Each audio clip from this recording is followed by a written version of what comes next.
નમસ્કાર, આ છે ટીવી ભારત ન્યૂઝ ટાઈમમાં જોઈએ આજના મુખ્ય સમાચાર।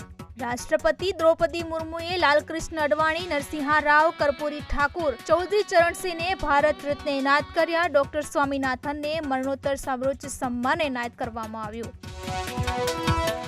સાબરકાંઠામાં ભાજપ ઉમેદવારના વિરોધને લઈને મુખ્યમંત્રી નિવાસસ્થાને સી.આર. પાટીલની હાજરીમાં હાઈ લેવલની બેઠક યોજાઈ। અરવલ્લી જિલ્લાના ભાજપ આગેવાનો સાથે અસંતોષ ડામવા અંગે થઈ ચર્ચા।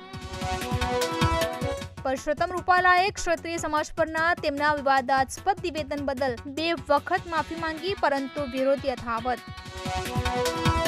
કરણી સેનાના વડા રાજ શેખાવતે ભાજપમાંથી આપ્યું રાજીનામું, ઉમેદવાર બદલવા માટે માંગ કરી।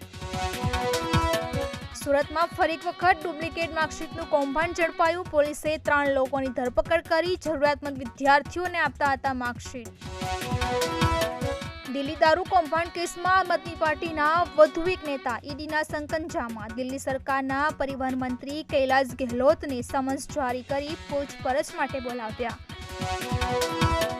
મુખ્તાર અંસારી, સુરપુદે ખાક, માતા પિતાની કબરોની બાજુમાં દફનાવવામાં આવ્યા। 30,000 જેટલા લોકો અંતિમ દર્શન માટે પહોંચ્યા। મુખ્તાર જિંદાબાદના નારા લગાવવામાં આવ્યા। લગ્નસરાની સિઝન પહેલા સોનાના ભાવમાં વધારો। ગુજરાતમાં 1 તોલાનો ભાવ 70,000 ને પાર થયો, તો 4 માસમાં સોનાના ભાવમાં 7,000 ને 800 રૂપિયાનો વધારો। જૂનાગઢમાં પોરબંદરના એક શ્વાનનું સીટી સ્કેન કરવામાં આવ્યું। શ્વાન છેલ્લા 1 વર્ષથી બીમાર હતો, પરંતુ કોઈ જ નિરાકરણ ન આવતા લેવામાં આવ્યો નિર્ણય। આ હતા આજના મુખ્ય સમાચાર। વધુ સમાચાર માટે લોગિન કરો www.etvbharat.com।